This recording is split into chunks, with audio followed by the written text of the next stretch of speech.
Ya, pemirsa, kita ketahui benar bahwa pada saat ini Israel terus menggempurkan serangannya ke wilayah Gaza, padahal dari persetujuan gencatan senjata sudah dilakukan dan akan dimulai pada 19 Januari 2025. Kami hadirkan dialognya untuk Anda di malam hari ini. Sudah bergabung bersama kami analis Timur Tengah, Faisal Assegaf. Selamat malam, Assalamualaikum Malam, Bang Faisal. Waalaikumsalam Mbak Sira. Kemudian kita juga akan menghadirkan bagaimana dengan pantauan dari Gaza, ada relawan Mercy, Marisa Nuriti akan bergabung bersama Ya, kami nanti. Kami juga akan mencoba. Baik, Assalamualaikum Mbak Marisa. ya, Waalaikumsalam Mbak Sira. Mbak Marisa, kita ingin tahu kondisinya seperti apa di sana. Karena yang kita ketahui bahwa gempuran dari Israel ini terus membombardir wilayah Gaza hingga hari ini, walaupun kesepakatan gencatan senjata sudah dilakukan.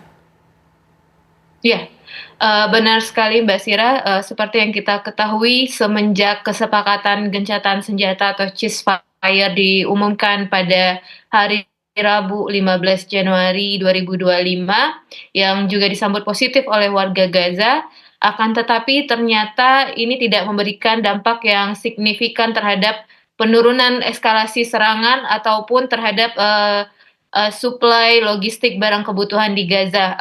Dari sejak hari Rabu hingga sekarang ini terdapat lebih dari 80 korban mati dan ratusan lainnya luka-luka, dan eskalasi penyerangan tetap meningkat drastis, terutama yang sangat saya pantau sekali di daerah Beit Lahia, Gaza Utara. Setiap hari saya mendapatkan update bahwa bisa dibilang penyerangan tidak berhenti dari dini hari hingga pagi, bahkan yang sebelumnya tidak pernah menyerang lantai yang dihuni oleh pasien dan tenaga medis.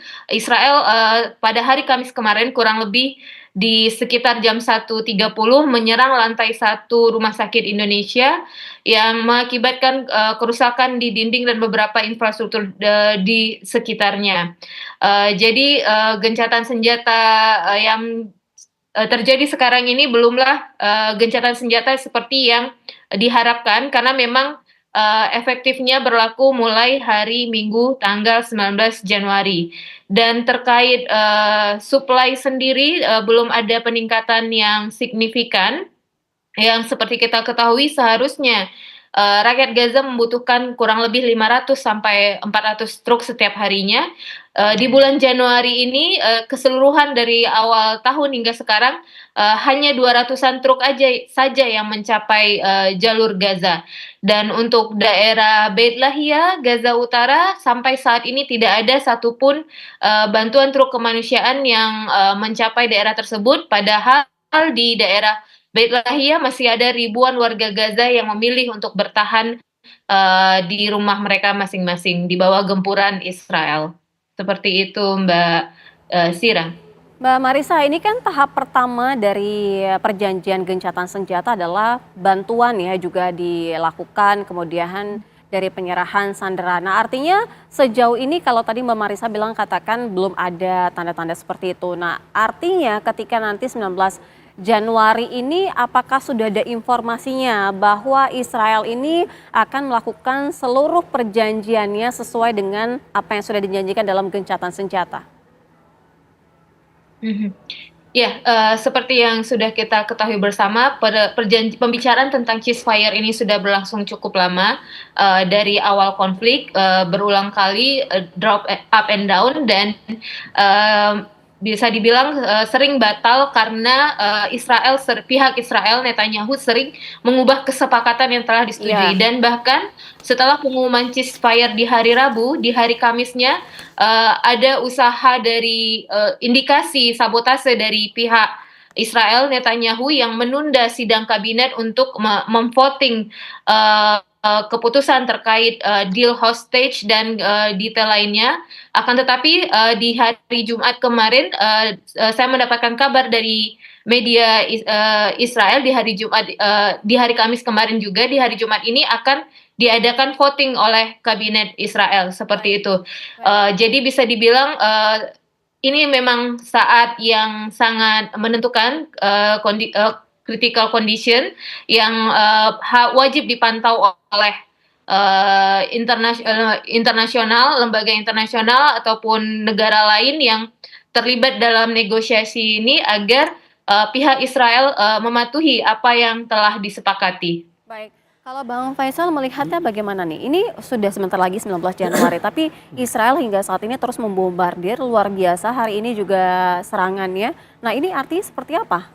Ya, saya kira ini menunjukkan bahwa Israel memang tidak peduli dengan kesepakatan, terus juga dia secara sengaja ingin membunuh warga sipil karena memang sedari awal mereka frustasi karena sulit untuk menemukan para pejuang Hamas. Tapi yang jelas gencatan senjata yang akan mulai berlaku jam 12.15 siang waktu setempat pada 19 Januari akan terasa hambar kalau misalkan Mahkamah Internasional tidak bisa menangkap atau mengadili Perdana Menteri Israel Benyamin Netanyahu dengan mantan Menteri Pertahanan Yoav Gallant. Kenapa itu penting? Karena selama era pemerintahan Netanyahu sudah 3 kali perang berlangsung, yaitu perang pada November 2012, perang Gaza pada 2014, dan sekarang yang terlama. Ketika perang Gaza pertama 2008 sampai 2009 itu di bawah pemerintahan Perdana Menteri Ehud Olmert. 2021 itu pemerintahan Perdana Menteri Naftali Bennett. Saya kira masyarakat internasional jangan berhenti hanya pada gencatan senjata, tapi bagaimana harus memastikan bahwa surat perintah penangkapan itu bisa dilaksanakan dan Netanyahu, Gallant ataupun yang Hamas juga ada di situ ya diadili sebagai penjahat perang. Artinya tanpa ditangkapnya Netanyahu dan Gallant ini, gencatan senjata ini tidak akan bisa dipastikan berjalan dengan lancar. Sebenarnya gencatan senjata ini kan hanya jeda perang sementara. Betul. Karena kita tahu sering berulang. Dari 2009 ke 2012 jedanya 3 tahun. 2012 ke 2014 2 tahun. 14 ke 21 7 tahun. 21 ke 2023 kan 2 tahun. Jadi sebenarnya kalau ada perspektif yang mengatakan bahwa gencatan senjata harus selamanya, itu sama saja meniadakan hak dari bangsa Palestina untuk melawan penjajah Israel. Jadi ya kita tidak bisa mengharapkan gencatan senjata secara permanen atau selamanya, karena ya sebagai bangsa yang dijajah, ya bangsa Palestina dalam hal ini milisi Hamas ataupun kelompok bersenjata lainnya berhak melawan penjajah Israel baik di Gaza maupun tepi barat. Hingga harusnya bebas-bebas benar-benar dari penjajahan begitu secara total ya. Iya, itu sebenarnya. Nah, tapi paling tidak begini kan, ini waktu sudah sebentar lagi 19 Januari. Kemudian ada tahapan-tahapan dari gencatan senjata, salah satunya dengan penyaluran bantuan, kemudian dari penyerahan tahanan begitu. Ini akan terrealisasi tidak jika kalau kita melihat eskalasi pada hari ini yang terus meningkat, bombardir di wilayah Gaza masih terus dilakukan oleh Israel? Ya, ini harus terrealisasi. Kenapa? Karena ini juga menyelamatkan muka Netanyahu. Kan salah satu tujuan perangnya adalah membebaskan semua sandera. Ketika perang, dia mengobarkan perang dengan Hamas itu sendiri. Tapi dari 7 Oktober sampai sekarang itu kan yang bebas itu kan beberapa, saya lupa jumlahnya, itu kan baru sekali, itu pun lewat pertukaran sandera. Jadi bukan upaya dari militer Israel. Nah ini gencatan senjata ini perlu bagi Netanyahu karena juga untuk menyelamatkan mukanya, apalagi ada tekanan domestik di dalam negeri dari keluarga. Selain itu juga gencatan senjata ini menegaskan bahwa memang Israel sudah kalah dari sejak awal ketika serangan 7 Oktober 2023. Tapi kira-kira Netanyahu dan Gallant ini akan bisa diadili secara tuntas begitu kalau misal dari dunia internasional terus menyoroti, mengawal dan akhirnya bisa dilakukan itu, atau jangan-jangan nih apapun yang dilakukan oleh internasional mata tetap tertuju dengan itu tidak akan pernah bisa dilakukan? Kalau kita mengandalkan Amerika itu sedang membahas sebuah undang-undang untuk memberikan sanksi kepada ICC karena ingin menyelidiki atau ingin menangkap para pejabat Israel atas tuduhan genosida. Artinya dukungan Amerika terhadap Israel itu ya dukungan bias, padahal orang udah dianggap genosida, melakukan kejahatan kemanusiaan tapi masih tetap dibela. Saya kira perlu komitmen masyarakat internasional semua negara, baik yang menandatangani Statuta Roma untuk ICC ataupun tidak. Kayak Indonesia kan tidak menandatangani untuk yang ICC, walaupun dia Statuta Roma, ya tetap harus punya komitmen bersama. Jadi dimanapun ada Netanyahu atau Gallant atau tentara Israel yang datang itu ya harus ditangkap karena tentara itu kan juga ada yang ikut terlibat dalam kejahatan kemanusiaan di Gaza. Bang Faisal, ada yang ingin dikomunikasikan kepada Mbak Marisa dari relawan Mercy? Boleh silakan, ada yang ingin ditanyakan? Iya, Mbak Marisa.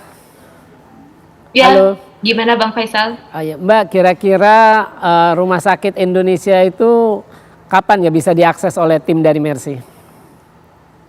Ya, memang tim EMT Mercy berkomitmen untuk mendeploy, menugaskan timnya ke daerah Gaza Utara, khususnya Beit Lahia. Saat ini kebetulan kita lagi di fase rotasi. Tim 6 kemarin sudah keluar dari Gaza, telah sampai di Indonesia, dan tim 7 akan masuk ke Gaza, dan kita akan berusaha kembali seperti yang sebelumnya.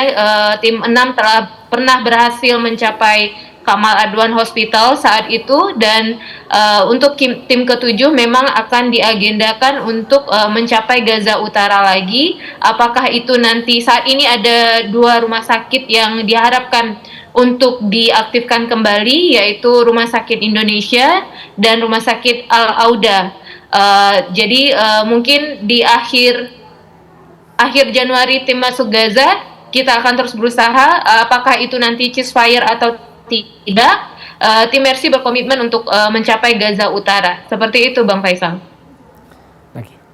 Mbak, ini ada nggak diskusi di Mercy sendiri untuk mengajukan ganti rugi kepada Israel? Karena kan ini rumah sakit Indonesia sumbangan masyarakat Indonesia dan dirusak dan selalu diserang oleh Israel. Ada nggak rencana itu? Sampai saat ini belum ada pembicaraan khusus terkait meminta ganti rugi, tapi kami sendiri memang melakukan advokasi terhadap Rumah Sakit Indonesia melalui jalur-jalur tertentu. Rekan-rekan kami di negara lain yang mempunyai yang bisa berinteraksi langsung dengan foreign office negara masing-masing, dan melalui organisasi lainnya, dan juga advokasi terkait Rumah Sakit Indonesia sebagai aset dari negara Indonesia. Mungkin kedepannya jika ceasefire sudah tercapai, tidak tertutup kemungkinan untuk advokasi Rumah Sakit Indonesia hingga menuntut pihak Israel untuk mengganti rugi pembangunan Rumah Sakit Indonesia.